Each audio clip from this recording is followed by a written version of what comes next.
রাজধানীর উত্তরার দক্ষিণখানের ফায়দাবাদের জামতলার এ বাসাতেই তৃতীয় শ্রেণীতে পড়ুয়া এক সন্তান স্ত্রী সারা রোকসানা পিনু সহ থাকেন মোহাম্মদ সোহেল, আর বড় ছেলে থাকতেন আবাসিকে।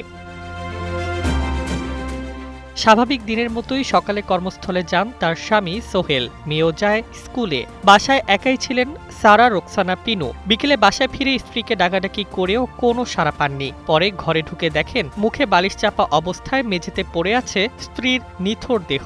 একই সঙ্গে দেখতে পান পাশের কক্ষের জানালার গ্রিল কাটা। নগদ নিয়ে এলো হার না মানা হার অফার। সর্বনিম্ন 10,000 টাকা রেমিটেন্স নগদে পাঠালে থাকছে স্বর্ণের হার জেতার সুযোগ। স্বজনদের দাবি, বাসা থেকে স্বর্ণালংকার খোয়া গেছে। তাদের ধারণা, চুরির সময় বাধা দেওয়ায় শ্বাসরোধ করে হত্যা করা হয় পিনুকে। আমি এসে ঢুকে দেখি দরজা খোলা, ঘরের সব এলোমেলো, আরও কীভাবে পড়ে আছে। তো আমি আমার মেয়েকে নিয়ে যাই স্কুলে, ওরে 11টা স্কুলে দিয়ে আমি আমার অফিসে চলে যাই।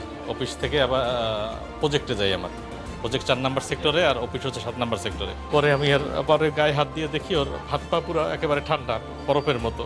সন্দেহ বলতে এর আগে তো চুরিই হয়েছে, মানে চুরিতে সন্দেহ কাকে করবো। গেস্টরুমের গ্রিল কাটা, তার মানে খুনিটা গেস্টরুম থেকেই আসছে। পরে আমার মায়ের কাছে যাই, দেখি আমার মায়ের মাথার উপর বালিশ চাপা দেওয়া আছে। তো বালিশটা সরাই, পরে আমার মায়ের নিঃশ্বাস চেক করে আমার নাক আর নাকে আর কান থেকে কোনো নিঃশ্বাস আসতেছিল না। তার হাত আর তার পা একেবারে ঠান্ডা ছিল। তারপর আমি ভাড়াটিয়াকে বলতে পারতাম, কিন্তু ভাড়াটিয়ার কথা বলেই গেছিলাম। এই জন্য আমি আমার স্কুলের হেডমাস্টারের কাছে বলছিলাম, কারণ তার কাছে আমার বাবার নাম্বার আছে। নৃশংস এই ঘটনায় এলাকায় নেমে এসেছে শোক আর আতঙ্ক। দ্রুত হত্যাকারীদের গ্রেপ্তার করে দৃষ্টান্তমূলক শাস্তির দাবি জানিয়েছেন স্বজন ও স্থানীয়রা। ছোট ছোট চুরি হইতে হইতে এখন তো বড় ধরনের হয়ে গেল। একটা মানুষের মৃত্যু আমাদের এলাকাবাসীকে আতঙ্কিতগ্রস্ত করছে। আমাদের এখানে কোনো নিরাপত্তা নাই।